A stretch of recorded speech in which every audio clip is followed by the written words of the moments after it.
नमस्कार श्रोते हो. आता एक कथा सादर करतोय. कथेचं शीर्षक आहे कुंडली योग. लेखक दीपक तांबोळी. अभिवाचन दत्ता सरदेशमुख. कुंडली योग.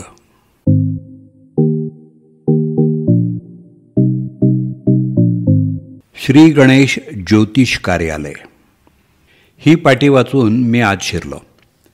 आतमध्ये 10-12 जण बसले होते.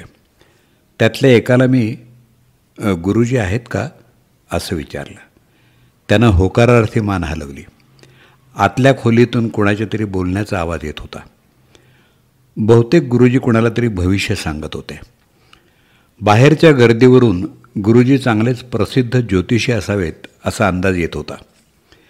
1-1.5 वर्षांपूर्वी मी जर एखाद्या ज्योतिषाकडे एवढी गर्दी पाहिली असती तर मी नक्कीच या लोकांच्या अंधश्रद्धेवर हसलो असतो. तसा मी नास्तिकच. ज्योतिष हे थोतांड आहे असं मानणारा. आकाशातले करोडो मैलांवरचे ग्रह माणसांच्या जीवनावर कसले परिणाम करणार असं म्हणून ज्योतिषशास्त्राची यथेच्छ टिंगलटवाळी करणारा. पण गेल्या 1.5 वर्षापूर्वी BE पास झाल्यानंतर मला नोकरी मिळाली नाही. कॉल येत नव्हते असं नाही, पण इंटरव्ह्यू चांगला होऊनसुद्धा माझी निवड होत नव्हती. तुझं नशीब मार खात आहे असं आईवडील म्हणत होते. मला ते पटत नव्हतं. आपलं भविष्य घडवणं आपल्याच हातात असतं असं माझं मत होतं. पण इतर मित्र भराभर नोकरीला लागत असताना मी मात्र बेरोजगारीचे चटके सहन करत होतो. गेल्या 6 महिन्यापासून तर मी चक्क डिप्रेशनमध्ये गेलो होतो. मनात आत्महत्येचे विचार घोळत होते. ते पाहून आईवडिलांनी मला आज जबरदस्ती इथं पाठवलं होतं. मी समोरच्या लोकांकडे पाहिलं. प्रत्येकाच्या चेहऱ्यावर भविष्याची काळजी दिसत होती. प्रयत्न करूनही यशस्वी न झालेली, दुःखात पोळलेली, हताश झालेली माणसं शेवटी ज्योतिषाचा आणि देवाचा आधार घेतात असं मी ऐकलं होतं. ते आज मी स्वतःच अनुभवत होतो. 1 तासानं माझा नंबर लागला. मी गुरुजींच्या समोर जाऊन बसलो. गुरुजी प्रसन्न चेहऱ्यानं हसले. बोला, काय म्हणताय? त्यांनी विचारलं.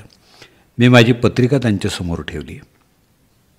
गुरुजी, BE चांगल्या मार्कांनी पास होऊन 1.5 वर्ष उलटले. साधी 5-10 हजाराचीही नोकरी लागली नाही. सध्या खूप निराशा वाटते. कशातच मन लागत नाही. साहजिकच आहे. बेरोजगारांची मानसिक अवस्था अतिशय वाईट असते. गुरुजी, बघा बरं, माझ्या नोकरीचा योग कधी येते आणि नोकरी कुठं मिळेल तेही सांगा. गुरुजींनी पत्रिकेवर नजर टाकली. मग पंचांग उघडलं. मनाशी काही आकडेमोड केली. मग माझ्याकडं पाहत म्हणाले, दुष्टग्रहांच्या महादशा आणि अंतर्दशेमुळं तुम्हाला आजपर्यंत प्रयत्न करूनही यश मिळत नव्हतं.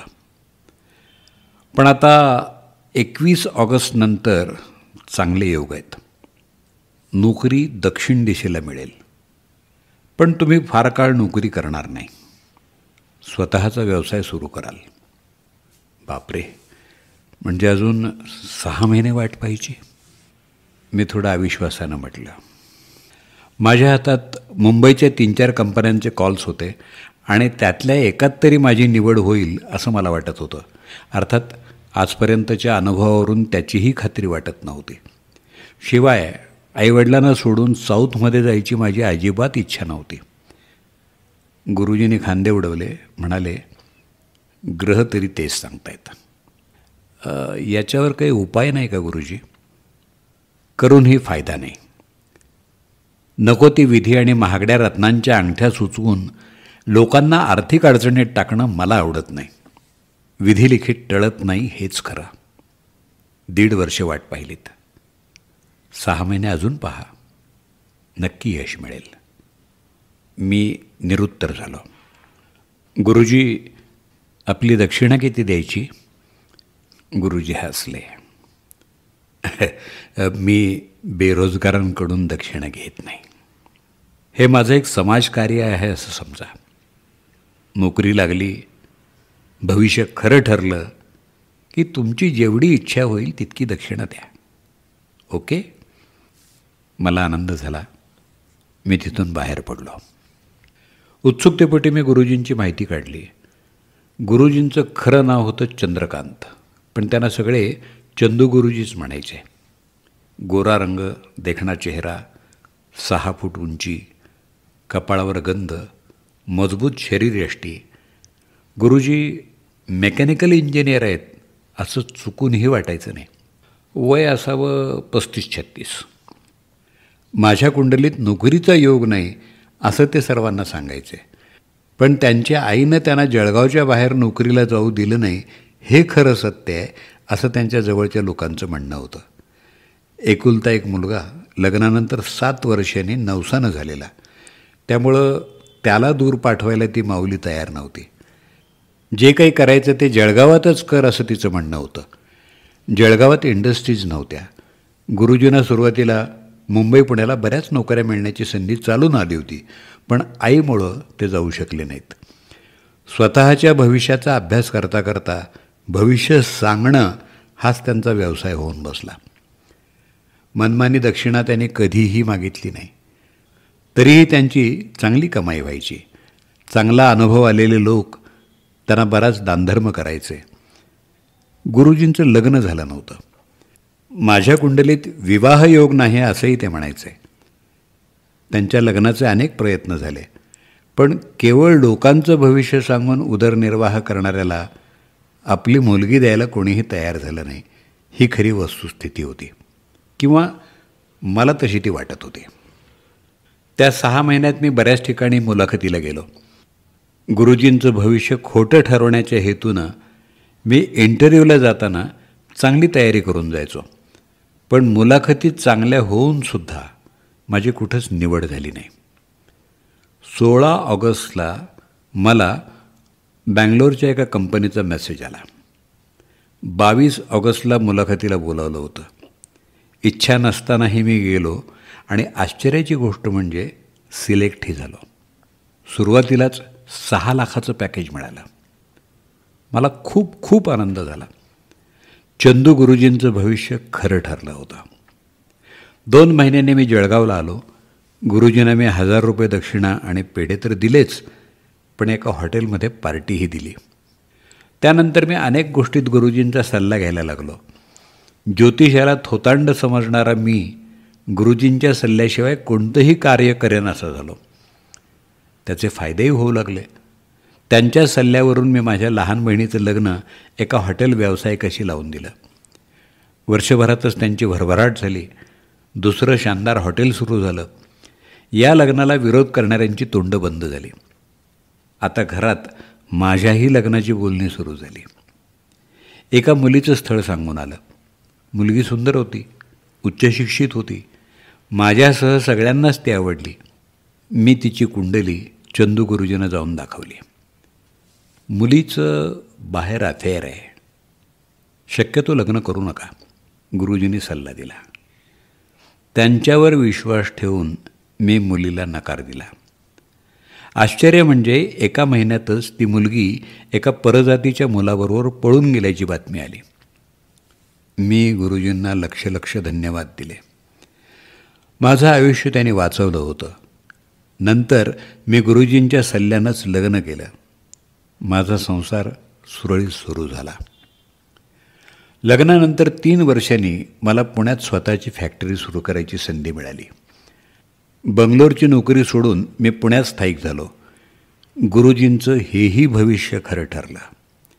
2च वर्षात माझी खूप भरभराट झाली. बंगला झाला, 2-3 4चाकीही झाल्या, परदेशी वाऱ्या होऊ लागल्या. सगळं चांगलं सुरू असताना अचानक 2 वाईट बातम्या कानावर आल्या. पुण्यातल्या माझ्या मावस बहिणीचा नवरा अपघातात गेला. फक्त 35 वर्षाची बहीण आणि तिची 10 वर्षाची मुलगी एका झटक्यात अनाथ झाल्या. दुसरी वाईट बातमी चंदू गुरुजींच्या आईच्या निधनाची होती. गुरुजीही अनाथ झाले होते. मी गुरुजींना जळगावला भेटायला गेलो तेव्हा गुरुजी विमनस्कावस्थेत बसले होते. सध्या गावात मिठास बोलून लोकांना लुबाडणाऱ्या अनेक खऱ्या खोट्या ज्योतिषांनी ज्योतिषाची वास्तुशास्त्राची दुकानं उघडून ठेवली होती. त्यामुळं ज्योतिषाचा धंदा न करणाऱ्या, आपणहून लोकांना दक्षिणा न मागणाऱ्या चंदू गुरुजींच्या उत्पन्नावर वाईट परिणाम झाला होता. त्यांचा ज्योतिषाचा व्यवसाय फारसा चालत नव्हता असं ऐकण्यात आलं होतं. त्यातून कटू वाटणारं भविष्य सांगायचं नसतं ही व्यावसायिकता गुरुजींनी पाळली नव्हती. त्यामुळं असं कधीतरी होणारच होतं. सगळी विचारपूस झाल्यावर मी गुरुजींना विचारलं, आता यापुढं काय गुरुजी, तुम्ही काही ठरवलं आहे का? चंदू गुरुजी मंद हसले, म्हणाले, तुम्हाला तर माहिती आहे माझ्या कुंडलीत नोकरीचा योग नाही आहे. त्यामुळं जसं चाललंय तसं चालू द्यायचं. असं एकटं आयुष्य कसं काढणार? लग्न करून घ्या. मी आता 42 वर्षांचा आहे. लग्नाच्या वयात लग्न झालं नाही. आता ते काय होणार? मला मुलगी तरी देणार कोण? असाही माझ्या कुंडलीत लग्नाचा योगच नाही. माझ्या डोक्यात अचानक एक कल्पना आली. मी त्यांना म्हणालो, गुरुजी, मी तुमचे हे दोन्ही योग जुळवून आणले तर? गुरुजी चमकले, माझ्याकडं आश्चर्यानं पाहू लागले. म्हणजे नोकरीचे आणि लग्नाचे दोन्हीही? ते कसं? सांगतो. मी त्यांच्या हातावर हात ठेवत म्हणालो. मग मी त्यांना सविस्तर सगळं समजावून सांगितलं. आज या घटनेला 6 महिने होऊन गेले. मधला काळ खूप धावपळीचा गेला. गुरुजींना मी माझ्याच कंपनीत सिक्युरिटी ऑफिसर म्हणून लावून दिलं. त्यानंतर मावस बहिणीला लग्नाला तयार केलं. तिला मुलीची काळजी वाटत होती, पण गुरुजींनी मनाचा मोठेपणा दाखवत तिला मुलीसकट स्वीकारलं. बहीण आणि गुरुजी दोघंही नाही म्हणत असताना मी दोघांचं वैदिक पद्धतीनं जोरदार लग्न लावून दिलं. त्यांच्या लग्नानंतर 1 महिन्यानं मी त्यांच्या घरी गेलो. दोघंही सुखी आणि आनंदी दिसत होते. बहिणीची मुलगी गुरुजींना चिकटून बसली होती. याचा अर्थ नवीन वडिलांना तिनं फक्त स्वीकारलंच नव्हतं, तर ते तिला आवडू लागले होते. मी गुरुजींना म्हटलं, गुरुजी, तुमचा ज्योतिषाचा व्यवसाय परत सुरू करायला हरकत नाही. इथं पुण्यात खूप चालेल. गुरुजी हसले, म्हणाले, तो व्यवसाय, ज्योतिषाची पुस्तकं, पंचांग मी जळगावला सोडून आलो आहे. कोणताही मोठ्यातला मोठा ज्योतिषीही त्या विधात्याच्या मनातलं काही सांगू शकत नाही. कुंडलीत कोणतेही योग नसताना माझ्या बाबतीत जे घडलं ते पाहून मी ज्योतिष सोडून द्यायचा निर्णय घेतला आहे. आता तुम्ही जसा दिला तसा कर्मावर मी भर देणार आहे. स्वतःच्या कुंडलीतले लग्नाचे आणि नोकरीचे योग गुरुजींना का कळले नाहीत हे मला समजलं नाही. एक मात्र खरं की विधिलिखित टळत नाही आणि ते होण्याअगोदर भल्या भल्या ज्योतिषांना देव त्याचा पत्ता लागू देत नाही. पण या घटनेमुळं एक चांगला ज्योतिषी कर्मवादावर उतरला आहे याचा आनंद मानायचा का लोक एका चांगल्या ज्योतिषाला मुकले याचं दुःख करायचं, हेच मला समजेनासं झालं आहे.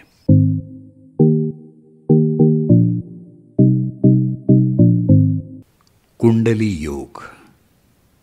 आत्ताच आपण ही लघुकथा ऐकलीत. लेखक दीपक तांबोळी. कथा माणुसकीच्या या पुस्तकातली ही कथा होती. दीपक तांबोळी यांचा मोबाईल नंबर 9503011250. कुंडली योग या कथेचं अभिवाचन केलं दत्ता सरदेशमुख यांनी. माझा व्हॉट्सअप नंबर 8329730186. सौजन्य महेश्वरी काळे गोखले, सांगली.